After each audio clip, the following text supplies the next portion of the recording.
What's going on, guys? It's your boy DPJ here today with another Destiny video, and in today's Destiny video I want to talk about some aspects of the recent update Bungie have dropped, which will be landing on January 13th, next Tuesday of 2015.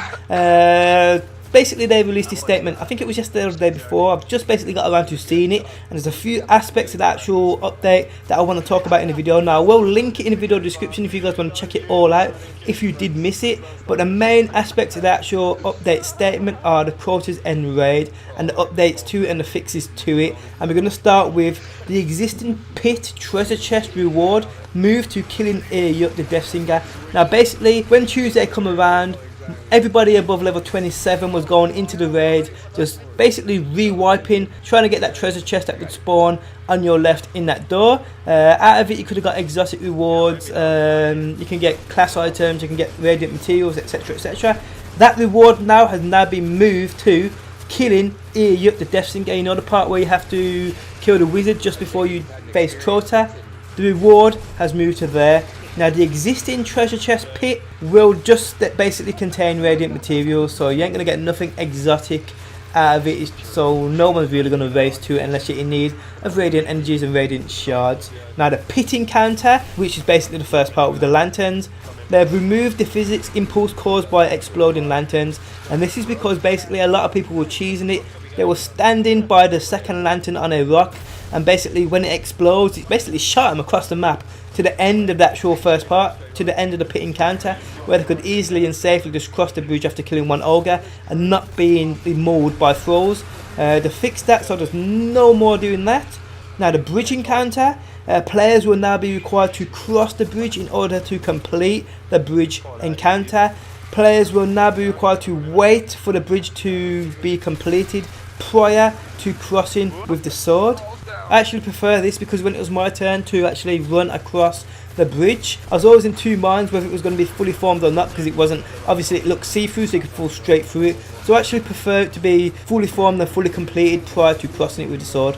Now, the Death Singer encounter fixed a rare case where the Shriekers would not spawn, preventing players from reaching the Death Singer. I actually never come across this one, never even heard about anybody having that issue, but yep, they fixed that. Now, the Crotas encounter, now this is going to probably screw over a lot of people. A lot of people can't do it legitly. I actually, on the other hand, with the team I'm playing with, have no problem whatsoever with any part of the raid. Come to think of it, we only cheesed it a few times because the rewards are random and there's no point in spending hours upon hours trying to sweating your ass off trying to do it, and the rewards can be utter shit. So that's the only reason we cheesed. I mean, only now it's only going to take a few more minutes longer without cheesing, and same with Crotas as well. In my opinion, Crotas is way too easy to actually defeat.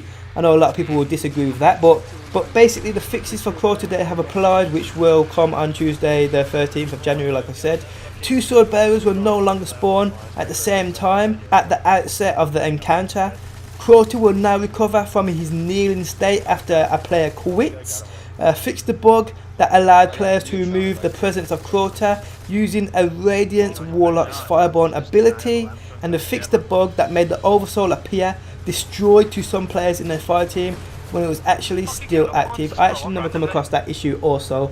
And one other thing that I do want to talk about as well, the Vault of Glass, they've actually updated the exotic drops in the actual Vault of Glass. The weapons are now going to be a level 32 instead of a level 30. I know a lot of people were confused about this on Twitter yesterday. People were on about what did it mean from a level 30 to 32. But basically, even after the Dark Below come out and all the new exotics basically had a 3-3-1 attack, the weapons that dropped in the Vault of Glass raid, as there's an exotic chest in there, which a lot of people were getting, the Galahorn, the Sewage Regime, the Universal Remote, and weapons like that, they all still had the old school 302 or 301 attack. They never had the 3-3-1 attack.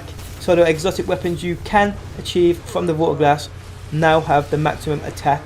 I'm actually disappointed they didn't apply this to the legendaries as well. I really would have loved the Fatebringer, the Predator's Revenge, the Aethion's Epilogue, all to have the maximum 3-3-1 attack.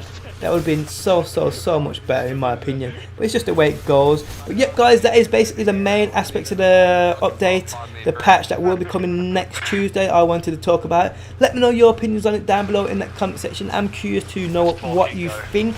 Hope you guys enjoyed the video. Do drop a like, I do appreciate the support, and peace out until next time. Peace. on anything I get, yeah, instead of having bastard strength.